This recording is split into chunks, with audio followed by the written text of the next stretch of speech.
আশা আর ঝিনুক ড্রয়িং রুমে বসে টিভি দেখছিল, তখন কলিং বেল বেজে ওঠে। এখন আবার কে আসলো? ভাইয়া এসেছে মনে হচ্ছে।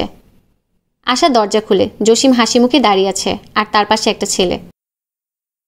ও হলো আমার কলিগ, নাম আসিফ, বেড়াতে নিয়ে আসলাম। ভীষণ ভালো করেছ। আসিফ সালাম দেয় আশাকে, আশা সালাম ফেরায়। ভালো আছেন ভাবি? আলহামদুলিল্লাহ, অনেক ভালো। আপনি কেমন আছেন? হ্যাঁ ভালো। এই ঝিনুক, শরবত বানিয়ে নিয়ে এসো। ঝিনুক উঠে দাঁড়ায়, আর চোখ পড়ে যায় আসিফের দিকে। আসিফ ঝিনুকের বয়ফ্রেন্ড। আসিফও খানিকটা অবাক হয় ঝিনুককে দেখে। ঝিনুক খুশিই হয়। আসিফের দিকে তাকিয়ে মুচকি হেসে শরবত বানাতে চলে যায়। জসিম আসিফকে নিয়ে সোফায় বসে।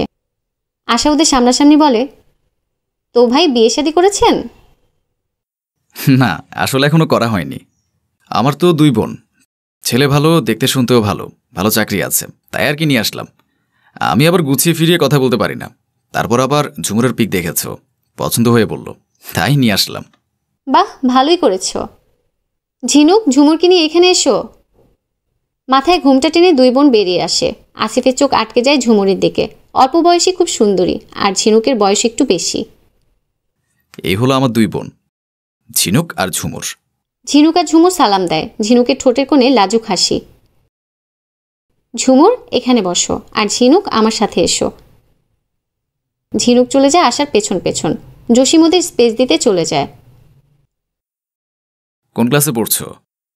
জি, কলেজে উঠেছি। বাহ। এভাবে দুজনের কথা হতে থাকে। ঝুমুরেরও বেশ ভালো লেগেছে আসিফকে। ছেলেটা ভালোই, পছন্দ করে ফেলেছে ঝুমুর। একটু পরে আশা আর ঝিনুক চা বিস্কুট নিয়ে আসে। দুপুরে লাঞ্চ সেরে তবেই যাবে আসিফ। আসিফ আর জসিম কথা বলছে। ভাইয়া, আগামীকালই আমি আমার বাবা মাকে পাঠিয়ে দেব, দেরি করতে চাইছি না আর। এত তাড়াতাড়ি? আমার বড় বোনটার বিয়ে না দিয়ে ছোট বোনটার বিয়ে দিব কিভাবে? কথাবার্তা বলে রাখি, ঝিনুকের বিয়ের পরই ঝুমুরের সাথে তোমার বিয়ে দেব। এই কথাটুকু শুনতে পাই ঝিনুক, স্তব্ধ হয়ে যায় ও। আসিফ তাহলে ওর জন্য আসেনি, এসেছে ওর বোনকে বিয়ে করতে?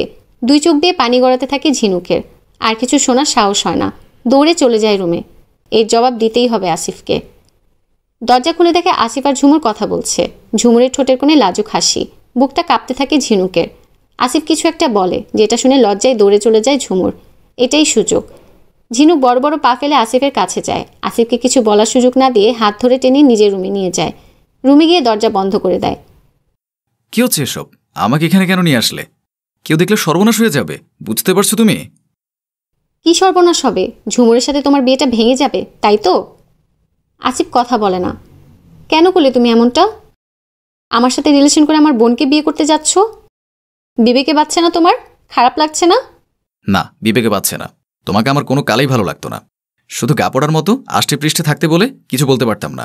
প্রথম মজা নেওয়ার জন্য কথা বলেছি, আর পরে মজা দেখার জন্য। ঝিনুক স্তব্ধ হয়ে আসিফের কথাগুলো শুনতে থাকে। মানুষ এতটাও পরিবর্তন হতে পারে? ঝিনুক, ঝামেলা সৃষ্টি করো না। আমি ঝুমুরকে ভালোবেসে ফেলেছি, আমি ওকেই বিয়ে করব। তুমি প্লিজ এসবের মধ্যে এসো না। আমার বোনের প্রতি তোমার ভালোবাসা যে একদিন কমে যাবে না? আমার বোনকেও আমার মতো ছুঁড়ে ফেলবে না? এর কোনো গ্যারান্টি আছে তোমার কাছে? তুমি আর তোমার বোন এক হলে? নিজের বয়সটা দেখেছ? বুড়ি হয়ে গেছে তুমি, আর তোমার বোন একদম পারফেক্ট। কি ফিগার! আমার তো দেখি মাথা নষ্ট। ঝিনুক শক্ত চোখে তাকায়। আমার বোনকে কখনই তোমার মতো একটা খারাপ মানুষের হাতে তুলে দিতে দিব না আমি।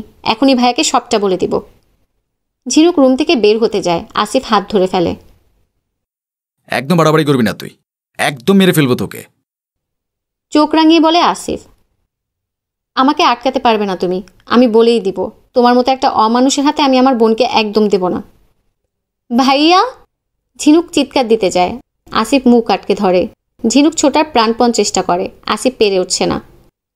তারপর আসিফের নজরে পড়ে ফল কাটা ছুরি। সেটা নিয়ে একদম বিধিয়ে দেয় ঝিনুকের পেটে। মুহূর্তেই শান্ত হয়ে যায় ঝিনুক। লুটিয়ে পড়ে মাটিতে। হাত উঁচু করে কিছু বলতে চায়, কিন্তু বলতে পারে না। একদম স্তব্ধ হয়ে যায়। আসিফ জোরে শ্বাস নিতে থাকে। যাক, আপদ বিদে হয়েছে, এখন এখান থেকে পালাতে হবে আমায়। আসিফ ছুরিটা নিয়ে জানালা দিয়ে পালিয়ে যায়।